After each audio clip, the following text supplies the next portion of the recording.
Quick question, what brand name sound device do you usually use for PC audio? If you answered Creative, then I'm totally not surprised, but how did we come to this?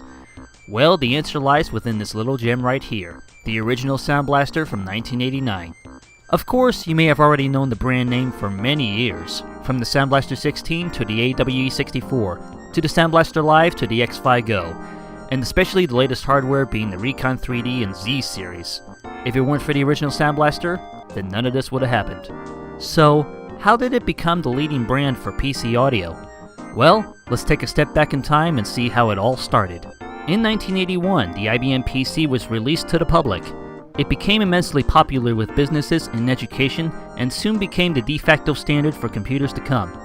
While it wasn't initially designed to handle games, it eventually brought support to a handful of them through further configuration and upgrades. Of course, the only limitation at that point was the PC speaker. It was a 2.25-inch loudspeaker that produced beeps, whether it would be BIOS codes, music, or even sound. At the time, other systems like the Atari 8-bit and Commodore machines have enhanced sound effects that give the best experience possible out of a video game. Here's a comparison between the PC speaker itself and the Atari 8-bit.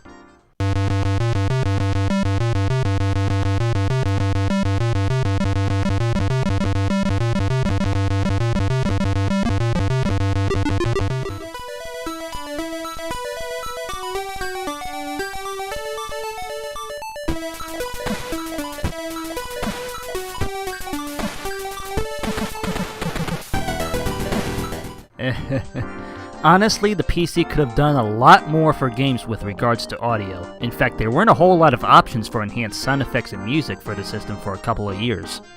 Then in 1984, IBM attempted to enter the home market with the IBM PC Junior, which had enhanced graphics and sound over the IBM PC.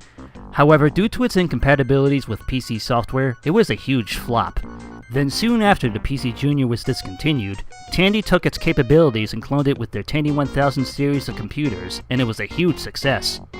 Then in 1985, Commodore released the Amiga, which completely blew the PC away with its impressive sound effects and music, in addition to better graphics. There was no way that the PC would keep up with the capabilities of the Amiga, at least for a couple of more years. Around 1986, Kovacs released the Speech Thing, which was an 8-bit DAC that you plug into your parallel port. It provides PCM mono sound effects and really surpassed the PC speaker. However, it was extremely limited due to the parallel port speeds and lack of DMA. There were only a few games that support the Speech Thing, and playing sound effects at 44 kHz was extremely difficult. Then in 1987, IBM released the Music Featured card, which was an impressive sound card that was aimed towards musicians and found some support for games. However, it was ridiculously high priced at around $500 and only a few games supported it. It wasn't until AdLib released their synthesizer card, which produced sound via FM synthesis.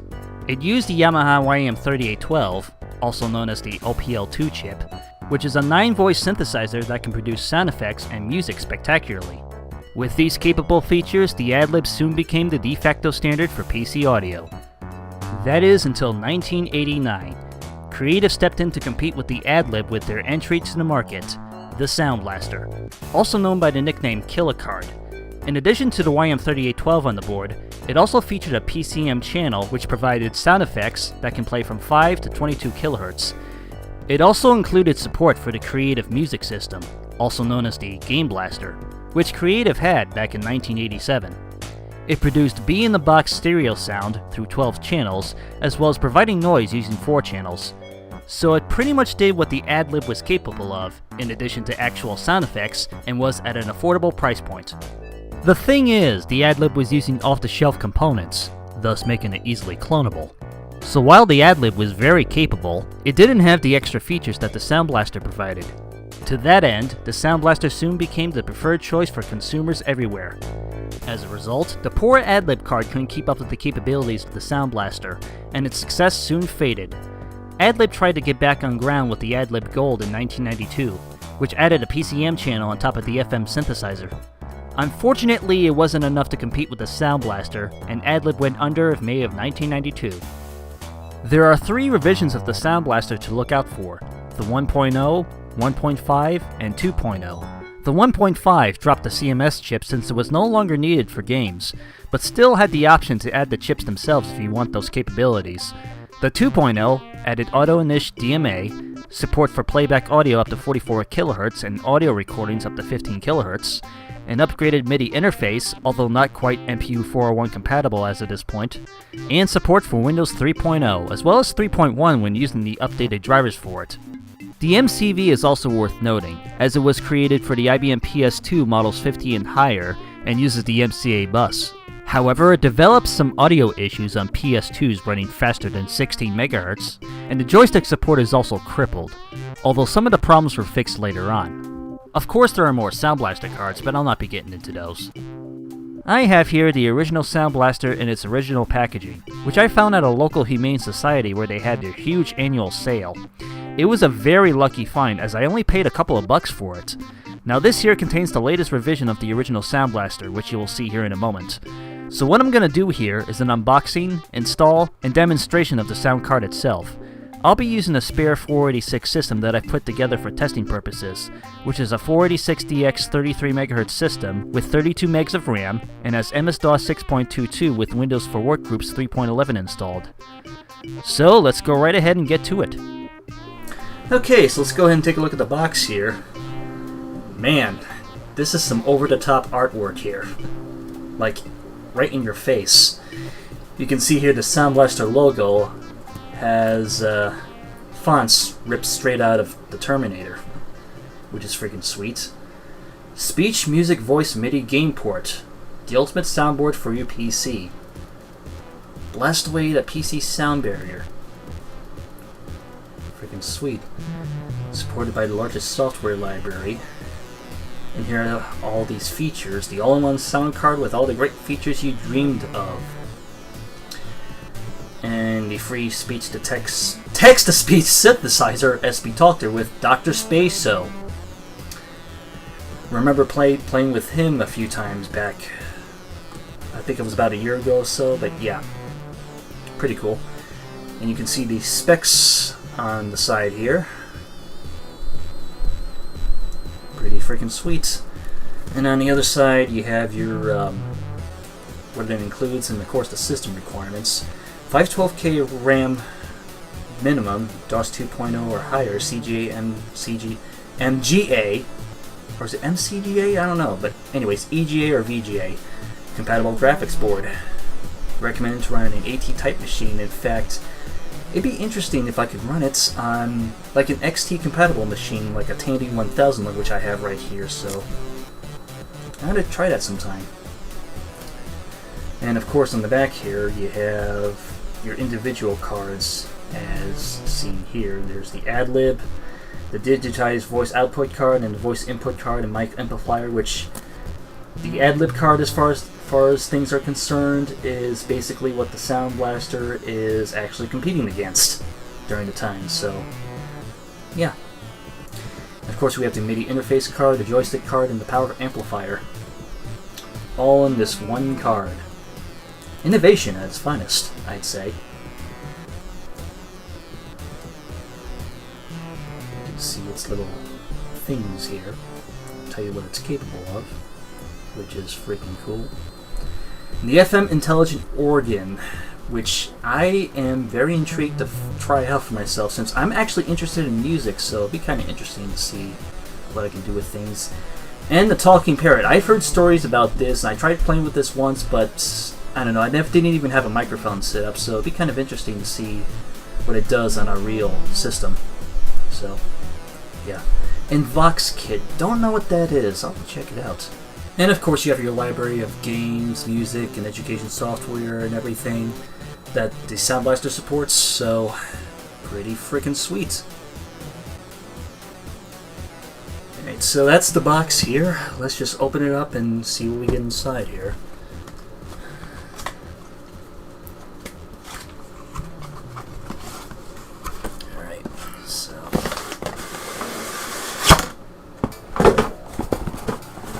Eager to test this out because this is actually one of the sound cards I've been after. So, how do I open this? I guess it's pretty straight, like so here. Yeah. Okay, so got the drivers, software and such, and two 720K floppy disks, 3.5 inch and 360Ks, 5.25 inch for them. So, yeah. And we have here the user reference manual.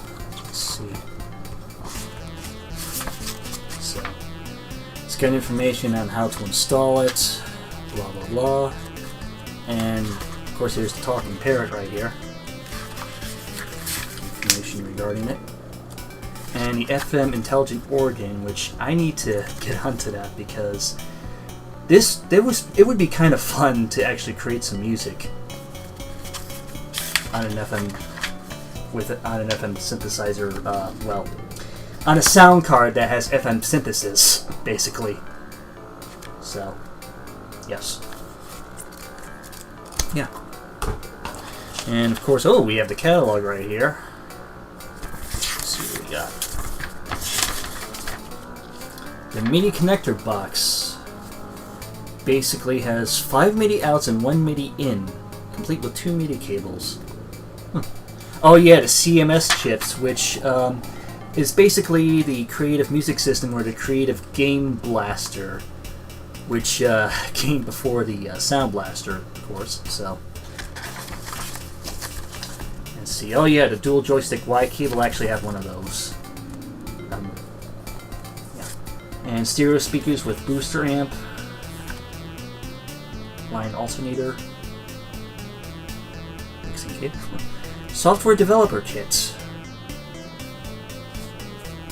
Interesting. Let's see. FM Sing-Along. There we go. And the voice editor, which is pretty freaking cool. Kind of like the Audacity of today. Not sure if it functions as well as that, but yeah. FM Pop-Up and Spellbox and all that stuff, and MIDI options with Sequencer Plus Junior.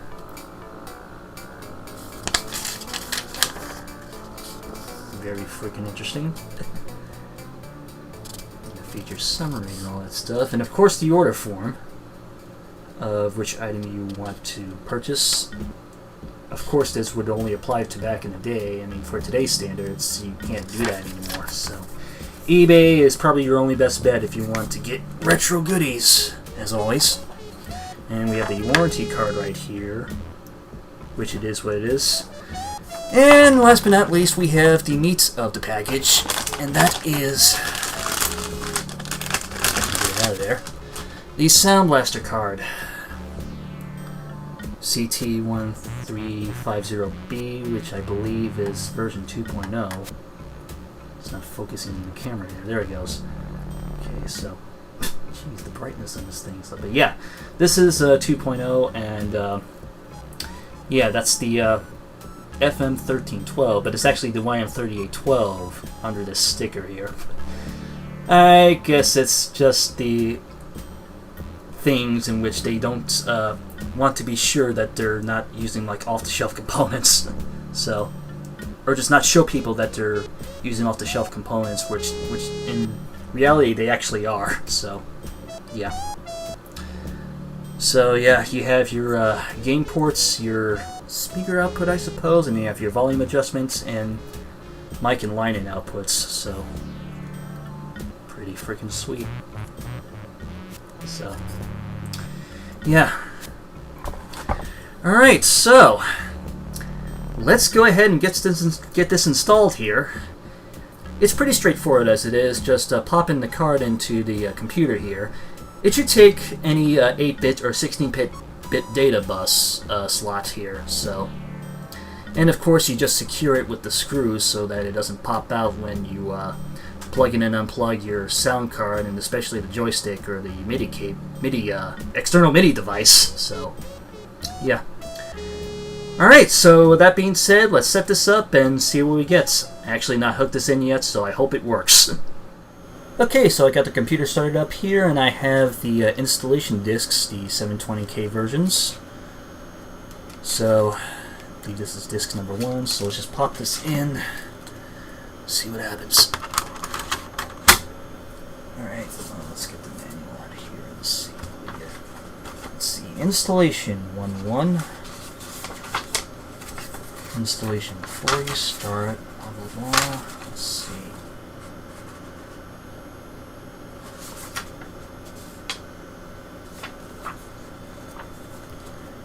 Okay, here we go. To test installation and configuration, insert Sound Blaster Disc 1 to drive A and type test SBC and press enter and follow the instructions on screen. So, pretty simple enough.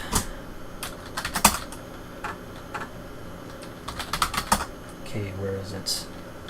Alright, here it goes.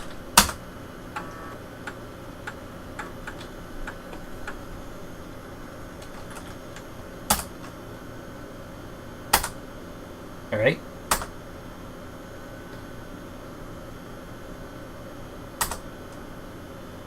Okay, interrupt 5 looks good. DMA 1 looks good. Alright. Oh, yes. Oh my goodness. That's gloriousness. Okay, let's check the voice. Hello there, hello there, hello there, hello there. Pretty freaking sweet. So, the Sound Blaster works. That is just gloriousness. So, yeah. Wow. That just, wow. I'm just blown away right now, so.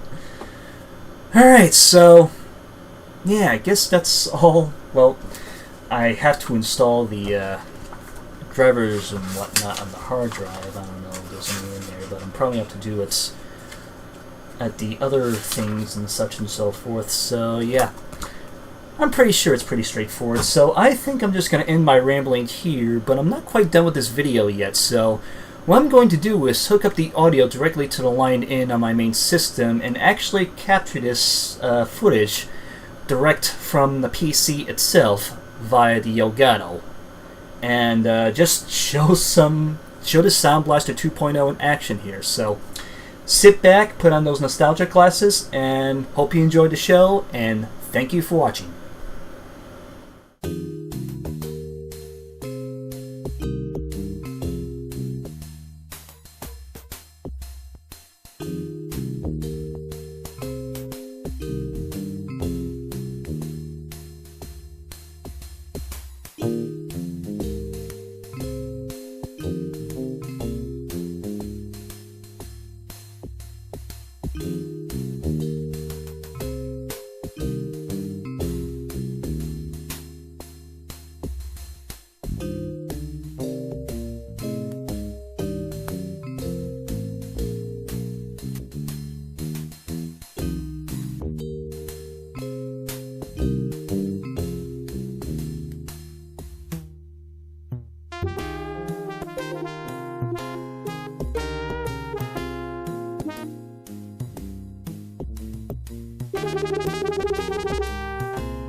According to Wikipedia, the Sound Blaster family of sound cards was the de facto standard for consumer audio on the IBM PC-compatible system platform until the widespread transition to Microsoft Windows 95, which standardized the programming interface at application level, eliminating the importance of backward compatibility with sound.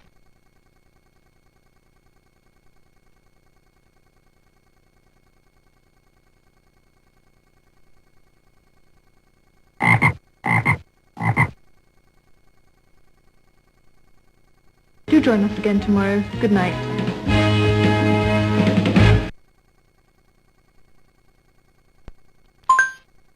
According to Wikipedia, the Sound Blaster family of sound cards was the de facto standard for consumer audio on the IBM PC-compatible system platform until the widespread transition to Microsoft Windows 95, which standardized the programming interface at application level, eliminating the importance of backward compatibility with sound.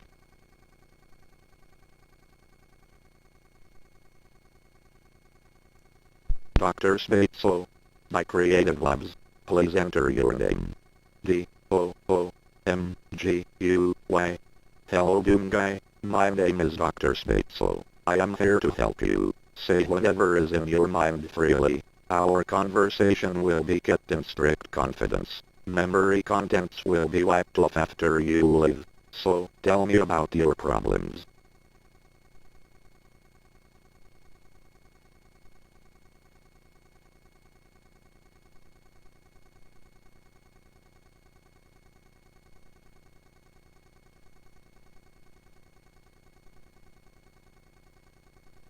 Could you explain further?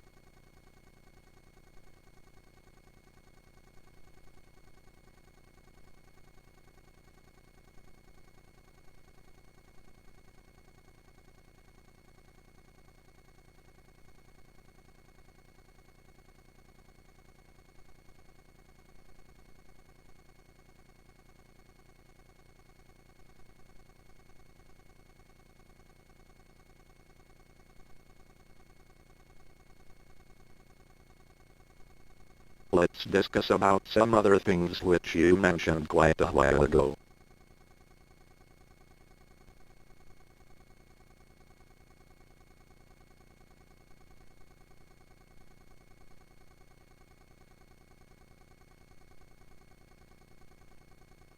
I understand, but you could be mistaken. Okay, usually how would you deal with such feelings?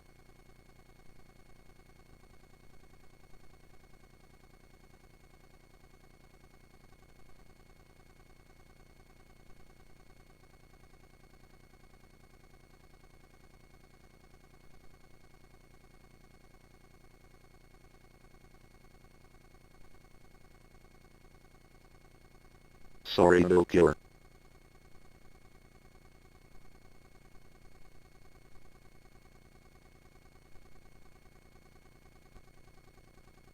When I am stupid, you are going to regret it. How about asking me about mathematics instead?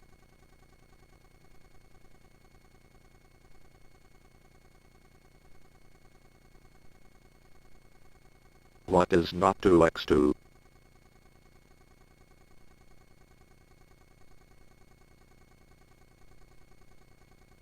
Why do you think you feel this way?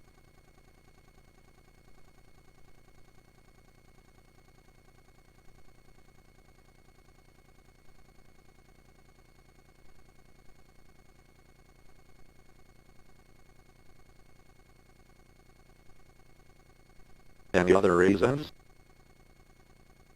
What are you saying?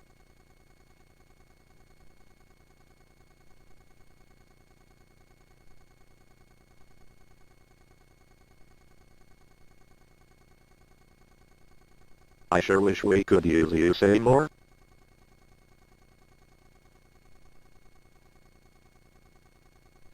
Oh, I'm...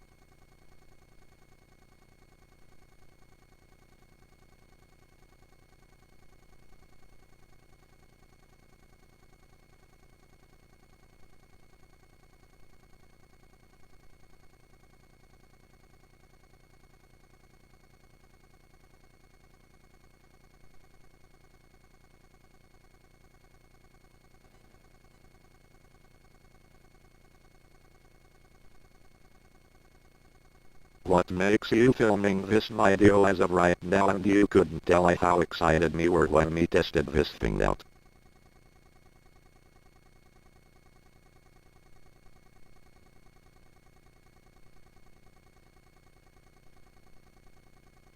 Gee, that's a tough one. Give me a hint.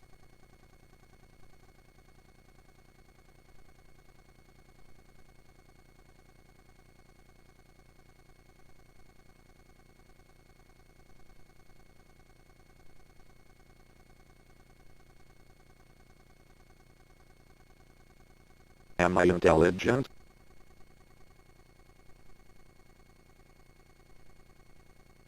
Really? Does that bother you? Since you are so positive, why do you complain?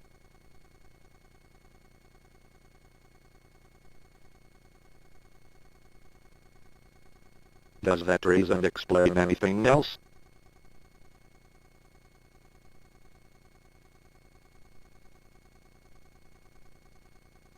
That answers my question, but why?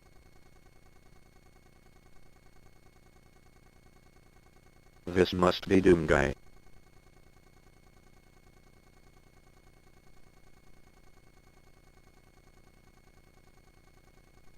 This also applies to the one who is talking with me.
Commencing launch sequence.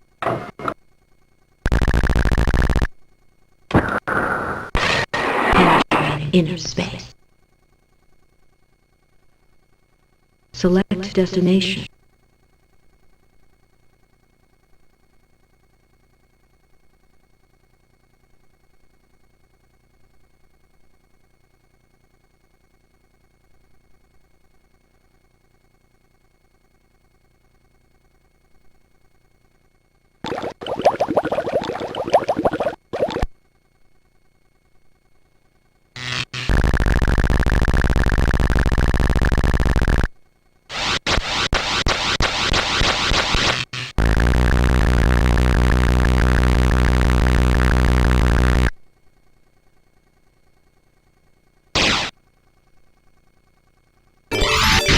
Show no mercy.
I am back.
Mm.